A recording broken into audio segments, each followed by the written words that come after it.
இன்றைக்கு நாம் காணவிருக்கும் நிகழ்ச்சி சென்னை நுங்கம்பாக்கம் தொடர்வண்டி அதிகாரிகள் சங்கத்தில் உள்ள சங்கம் கூடத்தில் நடைபெற்ற திரு குப்பன் அவர்கள் எழுதிய ஹீட் எக்ஸ்சேஞ்சர்ஸ் என்ற நூலின் 3ஆம் பதிப்பின் வெளியீட்டு விழா.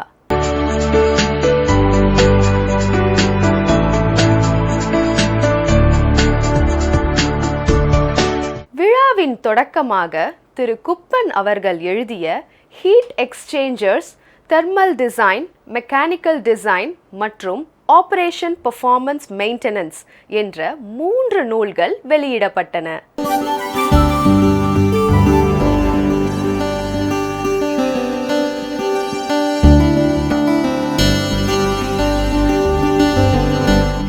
விழாவில் அடுத்ததாக ஏற்புரை வழங்கினார் திரு குப்பன் அவர்கள். இந்த நூல் எழுதுவதின் முக்கிய நோக்கம் தனிமனித ஒழுக்கம், நாம் என்றும் வல்லவனாகவே இருக்க வேண்டும் என்ற ஒரு கருத்து தான். அதனால்தான் எனக்கு என்னை மிகவும் வழிகாட்டிய நூல் கவிஞர் மு. மேத்தாவின் கண்ணீர் பூக்கள் என்ற கதை நூல்கள் தான். அந்த கவிஞர் மு. மேத்தா அவர்களை என்னை முதல் புத்தக வெளியீட்டு விழாவில் வரவழைத்து கௌரவித்தேன். அவர் கருத்துக்களால் நான் கவரப்பட்டவன். வரம் கொடுக்கும் தேவதைகள் வந்தபோது தூங்கினேன், வந்த பின் தூங்கிவிட்டு காலமெல்லாம் ஏங்கினேன். எனது இளமை பிருந்தாவனத்தில் இரவும் பகலும் சருகுகளாகவே உதிர்ந்து விடுகின்றன என்று மு. மேத்தா கூறுவார். ஸோ அதை பார்க்கும் பொழுது நம்ம இளமை சருகுகளாக உதிரக்கூடாது என்பதே கருத்து. ஸோ என்னுடைய புக்கு மு. மேத்தாவினுடைய அவருடைய வழிகாட்டுதல்கள்.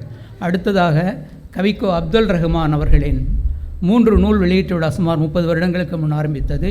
ராஜசாலையிலே கொண்டாடினார்கள். அவர் எழுதிய நூல் முதலில் விதைபோல் விழுந்தவன், முத்தமிழின் முகவரி, பித்தன். உங்களுக்கே தெரிஞ்சிருக்கு அதை யாரை பற்றி இப்போ பேசியிருக்காங்க அப்படின்றது உங்களுக்கு தெரியும், யாரை பற்றி கவிதை என்று. கவிக்கோ அப்துல் ரஹ்மான் அவர்கள். ஸோ அவருடைய நூலில் வருகின்ற விதைபோல் விழுந்தவன் என்பதை போல் நாமும் அதை போல் விதைபோல் விழ வேண்டும். மிக அதிகமாக வலைதளத்தில் மாணவர்களாலும் ப்ரொஃபஸர்களாலும் இண்டஸ்ட்ரியாலும் தேடப்படும் ஒரு நூல். இதை நான் கூறவில்லை. லைப்ரரியன்கள், ஃபாரினில் இருக்கிற லைப்ரரியன்கள்லாம் ஒன்று சில 2 சேர்ந்து உலகில் அதிகமாக தேடப்படும் புத்தகங்கள். ஒரு டிபார்ட்மெண்ட்டில் இப்போ ஹீட் ட்ரான்ஸ்ஃபர் அப்படின்னா என்னுடைய புக்கில் ஒரு 10 புக்கு தான் இருக்கும். அதில் என் புக்கும் ஒன்று. ஆனால் மீதி பேர் புக்கெல்லாம் பார்த்தீங்கன்னா அவனும் கமெண்ட் பண்ணியிருப்பான், அது வெறும் தியரியும் தான் பண்ணியிருப்பான். அதனால் அதிகமாகலை. என்னுடைய book theory and practical. So இண்டஸ்ட்ரிக்கும் யூஸ் ஆகும். அதனால் இண்டஸ்ட்ரிகள்லாம் பார்த்தாங்கன்னா இந்த டீட்டெயிலாம் உங்களுக்கு எங்கேருந்து கிடைச்சிது அப்படின்னுவாங்க. ஸோ முதல் முறையாக 20 வருடங்களுக்கு முன் 25 வருடங்களுக்கு முன் போத் இண்டஸ்ட்ரி அண்ட் அகடமிக் இருக்கிற ஒரே ஒரு நூல் இந்த நூல் தான். 3வது இந்த என்னுடைய நூலில் கொடுத்திருக்கின்ற டெக்னிக்கல், ப்ராக்டிக்கல் அண்ட் தியரி இதுவரை எந்த நூலிலும் இல்லை. நான் சுமார் 60 வருடம் டெக்னாலஜி டெவலப்மெண்ட் என்ன நடந்தது அதையெல்லாம் ஒன்று சேர்த்து பல லைப்ரரிகள் சென்ற IIT Delhi, IIT Kanpur, IIT Madras என்று எங்கள் ஆடியஸோ லக்னோ லைப்ரரி என்று பல ஆயிரம் ஆதர்களின் அவர்கள் கூறிய கருத்துக்களை எல்லாம் சொல்லி ஒன்று சேர்த்ததனால்தான் இந்த புத்தகம் இன்று உலகின் முன்னோடி புத்தகமாக உள்ளது. விழாவில் பங்கேற்ற தெலுங்கானா மற்றும் புதுச்சேரியின் முன்னாள் ஆளுநர் மருத்துவர் தமிழிசை சவுந்தரராஜன் அவர்கள் வாழ்த்துரை வழங்கினார். புத்தகம் படிக்காமல் நான் ஒரு புத்தக விழாவுக்கு போகிறதில்ல. அதனால் என்னோடய உதவியாளர்கிட்ட கேட்டேன், புத்தகம் எங்கப்பா வாங்கி கொடுத்தா தானே படிக்கிறதுக்கு அப்படின்னு சொன்னேன்.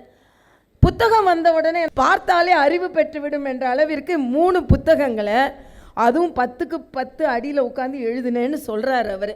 ஆக இது பல பேருக்கு பாடமாக அமையும். ஆக அப்படிப்பட்ட இந்த புத்தகங்களை பார்த்து நாங்கள் சொல்லும் அளவிற்கு நல்ல ஒரு புத்தகத்தை இங்கே நல்ல 3 புத்தகங்களை அறிமுகம் செய்த மரியாதைக்குரிய குப்பன் அவர்களுக்கு எனது வணக்கத்தை நான் தெரிவித்துக் கொள்கிறேன். தான் பணிபுரிந்த துறையில் இருந்து கற்றுக்கொண்டு அதை மக்களுக்கு கொடுக்க வேண்டும் என்று நினைப்பது மிகவும் அரிதிலும் அரிது. அப்பா ரிட்டையர் ஆகிட்டேன்ப்பா, பென்ஷன் வருதுப்பா, நான் ஹாயாக படுத்து தூங்கலான்னு அவர் நினைக்கல. அனுபவத்தை அவர் புத்தகங்களாக மாற்றி நம்ம நாட்டு மாணவர்கள் மட்டுமல்ல, அமெரிக்க மாணவர்கள், சீனா மாணவர்கள் கூட படிக்கும் அளவிற்கு நீங்கள் கொண்டு வந்திருக்கிறீர்கள் என்றால் நீங்கள் பாராட்டப்பட வேண்டியவர்கள் என்பதை நான் தெரிவித்துக் கொள்கிறேன். இன்னொன்று, இங்கே மரியாதைக்குரிய குப்பன் அவர்கள் மிக நன்றி உணர்ச்சியோடு, அவங்க சகோதரிகள்லாம் பின்னால் இருந்தாங்க, அவர்களை உறிஞ்சி நான் வளர்ந்தேன்னு சொன்னார். எவ்வளோ பெரிய வார்த்தை தெரியுமா? அது பெரிய வார்த்தை. நான் இன்னைக்கு இவ்வளோ இருக்கிறேன்னா என் சகோதரிகள் செய்த தியாகம், அவர்களை உறிஞ்சி நான் வளர்ந்தேன் என்று சொல்லும்பொழுது அந்த சகோதரிகள்லாம் எந்திரித்து கும்பிட்டார்கள். பாருங்கள், இதுதான் நம்ம இந்திய பண்பாடு. அவங்க சகோதரர் அங்கே உட்கார்ந்து புத்தகம் எழுதியவராக உட்கார்ந்திருப்பதை பார்த்து நீங்கள் எல்லாம் இப்படி ஆனந்தப்பட்டு கொண்டு இருக்கிறீர்கள். பாருங்கள், இதை பார்த்து நான் ரொம்ப ஆனந்தப்பட்டேன். அதனால் அவருக்கு எனது வாழ்த்துகள். சில பேரின் கையில் இருக்கும் ரூபாய் நோட்டுகள் கூட பெட்டியில் தங்கி விடுகின்றன, என் கையில் உள்ள சில்லறைகளுக்கு கூட சிறகு முளைத்து விடுகிறது அப்படின்னு ஒரு பாட்டு எழுதியிருப்பார். சின்ன விஷயம்னால நான் சிறகு முளைச்சி பறந்து கொண்டே இருப்பேன். ஆனால் சில பேர் கத்தையாக நோட்டு வச்சுருந்தா கூட அது பெட்டிக்குள்ளே தான் இருக்கும் அப்படின்னு அவர் பாடுறார். ஆக அப்படிப்பட்ட மேத்தா போன்றவர்களை, கவிக்கோ அப்துல் ரஹ்மான் போன்றவர்களை, அவர்களை எல்லாம் அவர் நினைவு கூர்ந்தது எனக்கு மிக்க மகிழ்ச்சியாக இருந்தது. இன்னொன்று, ரயில்வே துறை அவர் பணியாற்றுவதற்கு முன்னால் எப்படி இருந்தோ இன்று வேகமாக பயணித்து கொண்டு இருக்கிறது. இன்று நம்ம பேசஞ்சர்லேருந்து வந்தே பாரதத்துக்கு மாறி மரியாதைக்குரிய பாரத பிரதமர் சொல்கிறார், புல்லட் ட்ரெயின் என்பது ஏதோ ஆடம்பரத்திற்கானது அல்ல, பொருளாதாரத்திற்கானது, சாமானியர்களுக்கானது என்று சொல்லும் அளவிற்கு இந்த பாரத தேசம் வளர்ந்திருக்கிறது. இன்னும் பல புத்தகங்கள், அதில் படிப்பவர்கள், அதில் பணியாற்றுபவர்கள் இன்னும் அதிக புத்தகங்களை எழுத வேண்டும் என்பது எனது ஆசை. இன்றைய காலகட்டத்தில் நல்ல புத்தகங்கள் வெளிவர வேண்டும். சகோதரர் குப்பன் போன்றவர்கள் இன்னும் அதிகமாக எழுத வேண்டும். நல்ல புத்தகத்தை வெளியிட்ட ஒரு மகிழ்வோடு, படிக்க முடியவில்லை என்றாலும் பார்த்த புத்தகத்தை வெளியிட்ட ஒரு மகிழ்வோடு நான் இங்கே இருந்து உங்களிடம் விடை பெறுகிறேன். நன்றி, வணக்கம். இந்த நிகழ்ச்சிக்கு வந்திருந்த உங்கள் அனைவருக்கும் எனது வணக்கத்தை நான் தெரிவித்துக் அடுத்ததாக நூல் குறித்தும் திரு குப்பன் அவர்கள் குறித்தும் சிறப்புரையாற்றினார் பசுமை தாயகத்தின் தலைவர் முனைவர் திருமதி சௌமியா அன்புமணி அவர்கள். இந்த புத்தகத்தை எழுதிய எங்களுடைய அன்பு சகோதரர் குப்பன் அவர்களுக்கு என்னுடைய மனமார்ந்த நன்றிகளையும் பாராட்டுகளையும் தெரிவித்துக் கொள்கின்றோம். இந்த புக்கு படிக்கிறதுக்கு மேலே பார்க்கறதுக்கே பயமாக இருக்குது. அவ்வளோ பெரிய பெரிய புத்தகங்கள், உள்ளே இருக்கக்கூடிய அந்த டிராயிங் தான் நம்மளால் புரிஞ்சிக்க முடியும். அந்த வார்த்தைகளை அந்த இன்ஜினியரிங் பொறியியல் கல்லூரி மாணவர்களும் இந்த விஷயம் தெரிந்தவர்கள் மட்டுமே அதை தெரிந்து கொள்ளக்கூடிய ஒரு ஒரு ஒரு புத்தகமாக இது அமைந்திருக்கிறது. இதை பற்றி தெரிந்து கொள்ள வேண்டும் என்று நினைக்கும் மாணவர்கள் இந்த புத்தகம் ஒரு ஒரு அதாவது அமெரிக்காவில் இந்த புத்தகம் அதிகமாக விற்பனையாகிறது. அதே சமயம் அது சீன மொழியில், சீனாலேருந்து தான் எல்லோரும் என்ன நினைப்பாங்க, அங்கே தான் பயங்கர டெக்னாலஜின்வாங்க இன்றைக்கி. ஆனால் இவருடைய புத்தகம் சீன மொழியில் மொழிபெயர்க்கப்பட்டு அங்கே 3500 காப்பி விற்றுருக்குது அப்படின்னு அவர் சொல்லும்பொழுது, அப்போ இந்த புத்தகத்தின் மகத்துவத்தை நாம் புரிந்து கொள்ள வேண்டும். அதை இவர் சொல்லும்போது தான் எனக்கு தெரியுது. சாதாரணமாக ஒரு விஷயத்தை எடுத்து அதை ஒரு பக்கம் மட்டும் அலசாமல் அதில் இருக்கக்கூடிய அத்தனை புகைப்படங்கள், கேட் டிராயிங், எழுத்து, தியரி மட்டுமல்லாமல் ப்ராக்டிக்கலாக அது எப்படி தேவைப்படும் என்பதையெல்லாம் இந்த புத்தகத்தில் அவர் பதிவு செய்திருக்கிறார். இது இன்னும் எத்தனை வருஷம் ஆனாலும் இந்த புத்தகம் எல்லாரும் வாங்கி படிப்பாங்க. பசங்களுக்கு அது உபயோகமாக இருக்கும்.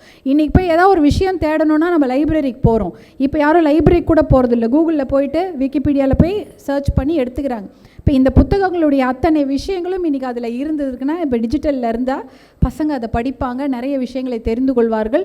இன்னும் நம்மளுடைய தொலைநோக்கு பார்வையுடன் அதையெல்லாம் அவர்கள் புரிந்து கொள்வார்கள். ரயில்வே துறையில் தான் அவர் பணிபுரிந்து இன்றைக்கி இவ்வளோ தூரம் கொண்டு வந்திருக்காங்க இத்தனை புத்தகங்களை. அதில் ரயில்வே துறை என்பது மனதுக்கு இனிய துறை. எல்லாருமே அதில் உபயோகப்படுத்தி நம்ம ரயில்வே துறையில் எல்லாருக்கும் தெரியும். எனக்கு ரொம்ப பிடிச்சமான விஷயம் என்னென்னா, 2004லேருந்து 2009 நான் புதுடெல்லியில் என்னுடைய கணவர் மருத்துவர் அன்புமணி ராமதாஸ் அவர்கள் சுகாதாரத்துறை அமைச்சராக அங்கே பதவி வகித்த பொழுது ரயில்வே அமைச்சரத்திலையும் பாட்டாளி மக்கள் கட்சி அமைச்சர்கள் இருந்தார்கள். எங்களுடைய அன்பு சகோதரர் ஏகே மூர்த்தி அவர்களும் ரயில்வேயில் அமைச்சராக பணிபுரிந்தார்கள். அதே போல் 5 வருடங்களும் எங்களுடைய பெரியவர் தொடர்வண்டித்துறை அமைச்சராக, இணையமைச்சராக பணியாற்றிய அரங்கவேலு அவர்களும் அங்கே பணியாற்றினார்கள். என்ன அங்கே நடக்கும்ன்றது எனக்கு தெரியும். ஏன்னா ஒரு ஜீரோ வரும் நான் பார்ப்பேன். இன்றைக்கி ஹெல்த் அண்ட் ஃபேமிலி வெல்ஃபேருக்கு 10 கொஷின் வருதுன்னா ரயில்வேக்கு ஒரு கொஷின் வரும். அதிகமான கேள்விகள் 0 ஹவரில் பார்த்திங்கன்னா ஹெல்த்துக்கு வரும், அப்புறம் அக்ரிகல்ச்சர், எஜுகேஷன் அதாவது விவசாயத்துக்கோ கல்விக்கு வரும், அடுத்ததாக ரயில்வேக்கு அதிக கேள்விகள் வரும். அதனால் இவங்க 2 பேருமே அங்கே 0 ஹவரில் உட்காந்து நிறைய கேள்விகளுக்கு பதில் சொல்லிட்டு இருப்பாங்க. நான் அதை பார்ப்பேன். எல்லாருக்கும் ரயில்வே துறையில் நம்ம என்ன செய்தோம், அந்த தமிழ்நாடு நான் பாட்டாளி மக்கள் கட்சி சார்பாக சென்ற அமைச்சர்கள் இதையெல்லாம் சாதித்தார்கள் என்று நாம் சொல்வதை பெருமையாக கருதினாலும் தமிழ்நாட்டிலிருந்து சென்ற நம்முடைய தமிழக அமைச்சர்கள் என்ன சாதித்தார்கள் என்று ஏதாவது சொல்ல வரணும். ரயில்வேல பார்த்தீங்கன்னா உங்களுக்கு எல்லாருக்கும் தெரியும், இந்த சேலம் டிவிஷன் ஒன்று ஆரம்பித்தாங்க. இந்த சேலம் டிவிஷன் என்பது சேல கோட்டம், அது வந்து முதல்ல கிடையாது.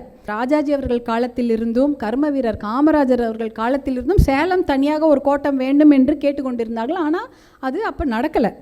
ஆனால் 2004 2009 அந்த இடைப்பட்ட காலத்தில் நடந்தது. இன்ஃபேக்ட் அதுக்கு வந்து அவ்வளோ பெரிய எதிர்ப்பு இருந்தது, பிரிக்கக்கூடாது. எப்போ வந்து ஏன்னா அது பால்காட்டுன்னு ஒரு செக்ஷன் இருக்கு இல்லைங்களா, பால்காட்டுன்ற கேரளாவில் தான் இருந்தது. கேரளாவில் தான் அது ஒரு கோட்டமாக இருந்தது. சேலத்துக்கோ இல்லை அருகில் உள்ள பக்கத்தில் இருக்கக்கூடிய எந்த ஒரு மாவட்டத்திற்கோ ரயில்வேயில் ஏதாவது ஒரு விஷயம் செய்யணும்னா பால்காட்டில் தான் போய் கேட்கணும், நம்ம தமிழ்நாட்டில் கேட்க முடியாது. இதை நாம் செய்தே ஆக வேண்டும். சேலம் கோட்டத்தை தனியாக கொண்டு வந்தே ஆக வேண்டும் என்பது மருத்துவர் ஐயா அவர்கள் அவருடைய அமைச்சருக்கு இட்ட கட்டளை. கண்டிப்பாக செய்யணும். யாரால செய்ய முடியலனாலும் பரவாயில்ல, நாம் அதை செய்து காட்ட வேண்டும். நம் மக்களுக்கு அதை நாம் கண்டிப்பாக செய்து கொடுக்க வேண்டும். சேலம் கோட்டம் தனியாக கொண்டு வர வேண்டும் என்று மருத்துவர் ஐயா அவர்கள் இட்ட அந்த பணியை வந்து நம்முடைய அமைச்சர்கள் வந்து அவ்வளோ அழகாக அதை செய்தார்கள். இன்றைக்கி 2 செக்ஷனுமே நல்லா ஓடுது. பால்காட்டு டிவிஷனும் சக்ஸஸ்ஃபுல்லாக ஓடுது, சேலம் டிவிஷனும் ரொம்ப பிரமாதமாக நடந்து கொண்டிருக்கிறது. அதே போல் தமிழ்நாட்டில் உள்ள எல்லா மீட்டர் கேஜையும் ப்ராட் கேஜாக மாற்றிய பெருமையும் அந்த சமயத்தில் தான் பாட்டாளி மக்கள் கட்சி மந்திரிங்களுக்கு தான், அமைச்சர் ரயில்வே அமைச்சர்கள் தொடர்வண்டியத்துறை அமைச்சர்களுக்கு போய் சேரும். ஏன்னா மீட்டர் கேஜெல்லாம் ப்ராட் கேஜ் ஆக்கியாச்சு. ஆனால் இருந்தாலும் நிறைய இடத்துல நடந்திருக்கிறது, நிறைய இடத்துல நடக்கவில்லை. ஏனென்றால் அதுக்கு வந்து ஃபைனான்ஸ், அதற்கான ஒரு பண பிரச்சனைகள் காரணமாக நடக்காமல் இருக்குது. ஆனால் கேரளாலலாம் பார்த்திங்கன்னா எல்லாமே ப்ராட்கேஜ் ஆயிடுச்சு. தமிழ்நாட்டிலையும் இருக்குது, தமிழ்நாட்டில் எல்லாமே அதை செய்து முடித்தாகி இருக்க வேண்டும். ஆனால் அது கொஞ்சம் நடந்து கொண்டிருக்கிறது. அதே போல் உங்கள் எல்லாருக்கும் தெரியும், அந்த platform beautification of the railway platforms. அந்த பிளாட்ஃபார்ம் இருக்குதுன்னு வச்சிங்களேன், ஒரு நடை மேடை இருக்கும், அங்கே நடைபாதை இருக்கும். இந்த ஸ்டேஷன் அந்த தொடர்வண்டியில் இருக்க அந்த இடத்துல இருக்கக்கூடிய ரயில்வே ஸ்டேஷனை அதை நவீனப்படுத்துவது, அதற்கான பயணிகளுக்கான வசதிகளை மேம்படுத்துவது போன்ற எல்லா விஷயங்களையும் அந்த சமயம் நாம் செய்திருக்கிறோம். அதே போல் கெப்பாசிட்டி யூட்டிலைசேஷன் என்று சொல்வார்கள். அதாவது இருக்கிற இன்ஃப்ராஸ்ட்ரக்சர், இப்போ நீங்கள் ஒன்று யோசிச்சு பாருங்கள், டைம் மேனேஜ்மெண்ட்டுன்னு சொல்கிறோம். எல்லார்கிட்டையும் ஒரே டைம் தான், எல்லார்கிட்டையும் 24 மணி நேரம் தான் இருக்குது. அந்த 24 மணி நேரத்தில் யார் அதை ஒழுங்காக நிர்வகிக்கிறார்களோ அவங்க நிறைய விஷயங்களை செய்ய முடியும். அதுதான் டைம் மேனேஜ்மெண்ட். அதே போல் இங்கே இருக்கக்கூடிய இன்ஃப்ராஸ்ட்ரக்சர், இப்போ ஒரே ஒரு தண்டவாளம் இருக்குன்னா அதில் ஒரு ரயில் விட்டால் அது பிரயோஜனம் இல்லை. அதுலேயே 10 ரயில் போச்சுன்னா அப்போ அதிகமான பேர் பயனாளிகளாக இருப்பார்கள். அந்த மாதிரி ஒரு விஷயங்களை செய்தது. கெப்பாசிட்டி யூட்டிலைசேஷன் வந்து அதிகப்படுத்தியது. நீங்கள் அந்த இருக்கிற இன்ஃப்ராஸ்ட்ரக்சர், இருக்கிற கட்டமைப்புகளை வைத்து கொண்டு எப்படி நம்ம அதிகமான ரயில்களை இயக்குவது, எப்படி வந்து அதிக பயனாளிகளை போய் சென்றடைவது போன்ற விஷயங்களையும் அந்த சமயத்தில் செய்தார்கள். எந்த அடிஷ்னல் இன்வெஸ்ட்மெண்ட்டுமே கிடையாது. அதற்கு நிறைய எக்ஸாம்பிள், நிறைய உதாரணங்கள் இருக்கிறது. ஆனால் அதெல்லாம் சொன்னால் நேரம் ஆகிடும். இருந்தாலும் ஒரு சிலதை மட்டும் நான் சொல்கிறேன். இப்போ உங்களுக்கு எல்லாருக்கும் தெரியும், இந்த கேன்டோன்மெண்ட் வேலூர்லேருந்து சென்னை ஒரு ரயில் இருக்குது. காலையில் 6 மணிக்கு கிளம்பி 9 மணிக்கு வந்து சேர்ந்துடும், 3 மணி நேரம்.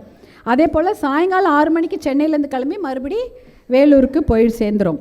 இதற்கான விலை 18 ரூபாய் தான், அதுவும் 3 மணி நேரத்தில். ஆனால் அதுவே நீங்கள் பேருந்து பயணமாக இருந்தால், அப்பயே சொல்கிறேன், 85 ரூபாய். 85 ரூபாய் ஒரு நாளைக்கு செலவு பண்ணி வேலூர்லேருந்து சென்னைக்கு படிப்பதற்கோ வேலை செய்வதற்கோ இல்லை வியாபாரம் செய்வதற்கோ வருவதென்றால் எவ்வளவு செலவாகும் பாருங்கள். ஆனால் 18 ரூபாயில் நீங்கள் சென்னை வந்து அடைந்து விடலாம். 5 மணி நேர பேருந்து பிரயாணத்திற்கு பதில் பாதுகாப்பான ரயில் பிரயாணம் 18 ரூபாய் தான். இது வந்து கொண்டு வந்தது அந்த சமயம்தான், 2004 2009 வேலூரில் அந்த கேன்டோன்மெண்ட், அந்த வேலூர் டு சென்னை ட்ரெயின் 18 ரூபாய்க்கு விட்டாங்க. அப்போ மாணவர்களும் 18 ரூபாயில் வந்து கல்லூரிக்கோ பள்ளிக்கூடத்துக்கு போயிடுவாங்க. பூ விற்கிறவங்களாக இருக்கட்டும், இல்லைனா வந்து கொளுத்து வேலை செய்வர்களாக இருக்கட்டும், பால் வியாபாரிகளாக இருக்கட்டும், எல்லாருமே வந்து அந்த சமயம் அந்த தொடர் வண்டியை பயன்படுத்தி அவர்களுடைய வாழ்க்கை தரத்தை மேம்படுத்தி கொண்டார்கள். இதெல்லாம் தமிழ்நாட்டிலேருந்து நம்ம போனதுனால தான் அதெல்லாம் பண்ண முடியுது இல்லையா? வெளியாருன்னா அவங்களுக்கு தெரியாது இல்லை, வேலூரும் தெரியாது, கேன்டன்மெண்ட்டும் தெரியாது, சென்னையும் தெரியாது. நம்ம ஊர்லேருந்து போன அமைச்சர்கள் செய்தது இது. அதே போல் ரயிலையே பார்த்திராத இடங்கள். ரயில் பிரயாணம்னா என்னன்னு தெரியாது, பேருந்தோ இல்லைனா அவங்களுக்கு என்ன சொந்த வண்டியோ இருந்தால் தான் ஒரு ஊருக்கு போகணுன்னு இருக்கிற நிலைமையே நிறைய ஊரில் இருக்குது. ஆனால் அந்த இடத்துல கூட அன்கவர்டு ஏரியா அப்படின்னு சொல்லுவாங்க, புதிய புதிய இடங்கள், அந்த மாதிரி எத்தனையோ இடங்களை கண்டுபிடிச்சி அதுக்கு ரயில்வே ப்ராஜெக்ட்டுக்கு அனுமதி வழங்கியிருக்கிறாங்க.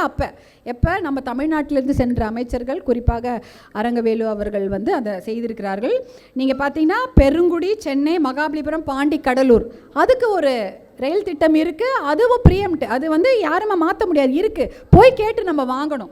அதே போல் திண்டுக்கல்லேருந்து குறுக்கு வழி அந்த லோவர் கேம்ப், மலை அடிவாரம், தேனி, அதுக்கு ஒரு ரயில் திட்டம் இருக்குது. இப்போ கிடையாது, இருக்குது, ஆனால் அதுக்கு பணமும் ஒதுக்கப்பட்டு இருக்கிறது. அதையெல்லாம் திரும்பி வராது, அதாவது அந்த யாரும் அந்த பணத்தை பிடுங்கி கொள்ள முடியாது. இன்றைக்கி போய் அதை நம்ம கேட்டு சண்டை போட்டு வாங்கினா கண்டிப்பாக கிடைக்கும். அந்த வேர்ல்டு வார்ன்னு சொல்லுவாங்க இல்லையா, உலகப்போர், 2வது உலகப்போரில் அந்த அவங்க தளவாடங்கள் இல்லை, துப்பாக்கி இல்லை, கத்தியெல்லாம் வேணுன்றதுக்காக அந்த மொரப்பூர் ட்ரெயின் ட்ராக்கு அந்த தண்டவாளங்களை பெயர்த்து அதை இராணுவ தளவாடங்கள் செய்து கொள்வதற்காக உடச்சிட்டாங்க.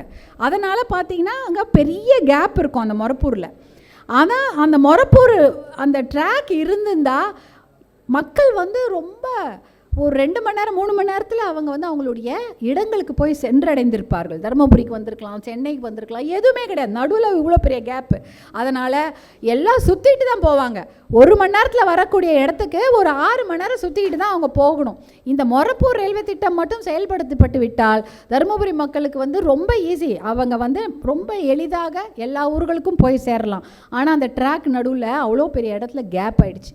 அதுக்காக தான் எனக்கு நல்ல ஞாபகம் இருக்குது, தருமபுரி பாராளுமன்ற உறுப்பினராக அப்பொழுது இருந்த மருத்துவர் செந்தில் அவர்கள் 2004-09 நடைபயணம்லாம் போனாங்க எங்களுக்கு இது வேணும்னு கேட்டு.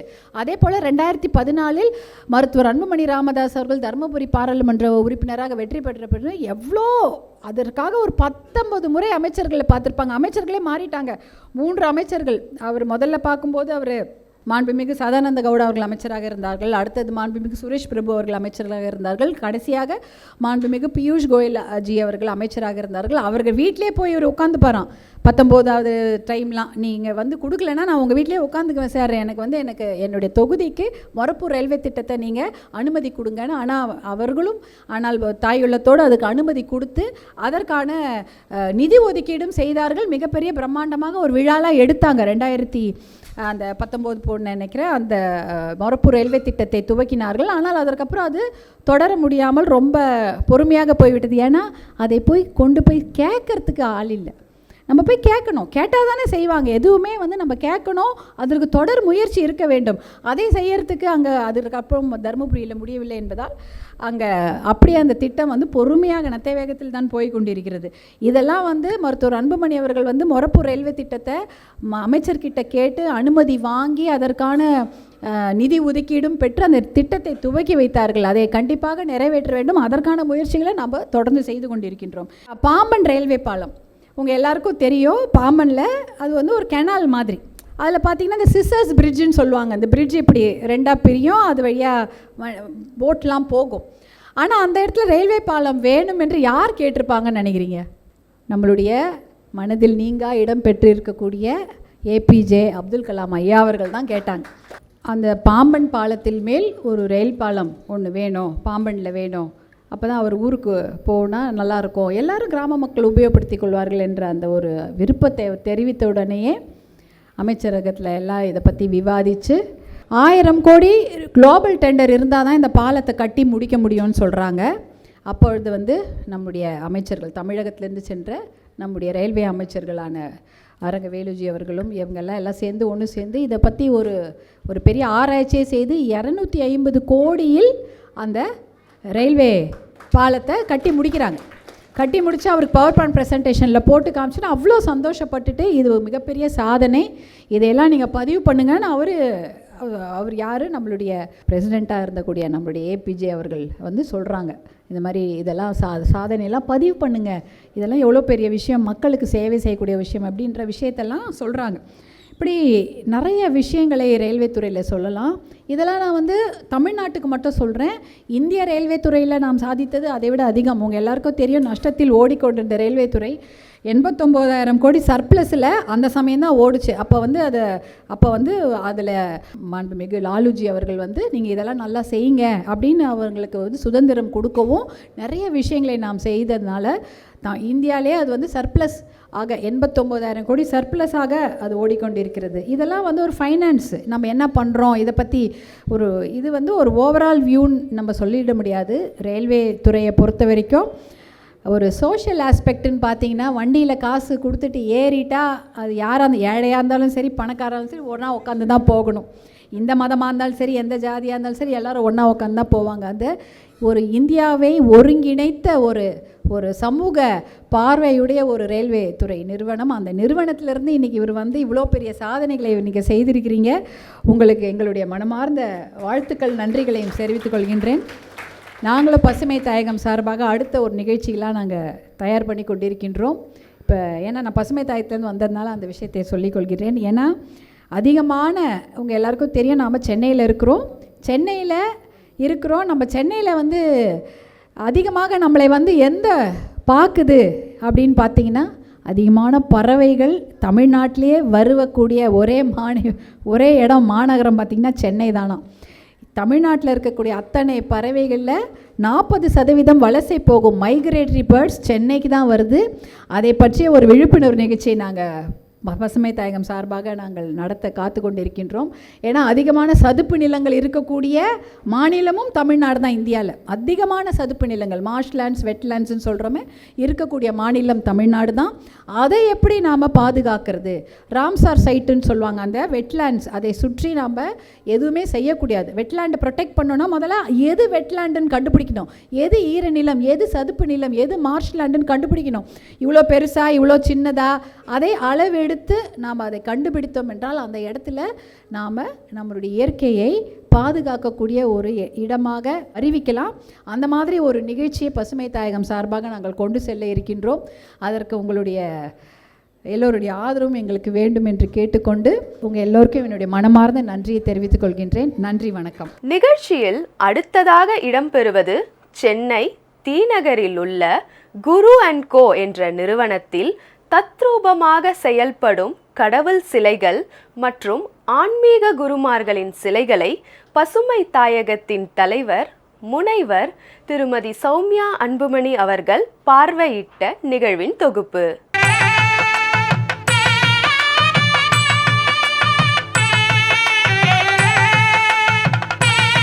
டிநகரில் பர்கிட் ரோடில் அமைந்துள்ள இந்த டிவைன் ஸ்டாச்சூஸ் என்ற இந்த ஒரு தெய்வீகமான ஒரு இடத்துக்கு இன்றைக்கி நான் வந்திருக்கேன்.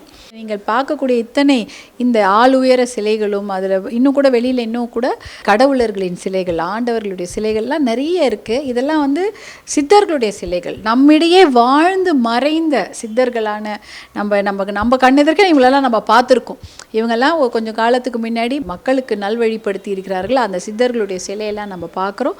அதே சமயம் நம்முடைய கடவுளர்கள் பாரம்பரிய அம்மன் சிலைகளாக இருக்கட்டும், இல்லை பெருமாள் சிலைகளாக இருக்கட்டும், இல்லை சிவன் சிலைகளாக இருக்கட்டும், சிவபிரானின் சிலைகள் என்று அத்தனை விஷயங்களையும் இவங்க அழகாக ஃபைபர் கிளாஸில் பண்ணி வச்சுருக்குறாங்க.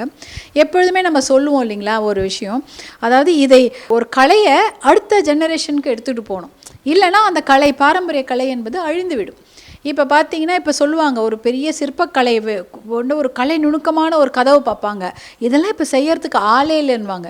அதே போல் ஒரு நகையை பார்ப்பாங்க, இல்லை இதெல்லாம் இனிமேல் பண்ண முடியாது, பழைய நகையெல்லாம் வாங்கிக்கலாம், புதுசாக இதை செய்வதற்கு ஆள் இல்லைன்னுவாங்க. அதே போல் கோவிலில் வந்து சிற்பங்கள் செய்திருப்போம், வெளியில் கோபுரம்லாம் இருக்கும், அந்த காலத்தில் செய்த மாதிரி இப்போ செய்ய முடியாது, அதற்கு ஆள் இல்லை, ஏதோ ஒருத்தர் ஏதோ ஒரு ஊரில் இருக்கிறாங்க, அவங்க தான் இதை செய்ய முடியும் அப்படின்லாம் சொல்லுவாங்க. இப்போ நம்ம ஒரு அம்மன் சிலை பார்க்குறோம், இல்லை ஒரு மகாலட்சுமி சிலையை பார்க்குறோம் அப்படின்னா அதில் வந்து தெரியக்கூடிய அந்த கம்பீரமும் அந்த கருணையும் ரெண்டுமே அதில் வரணும். வந்தால் தான் அது வந்து நமக்கு அம்மன் இல்லைங்களா.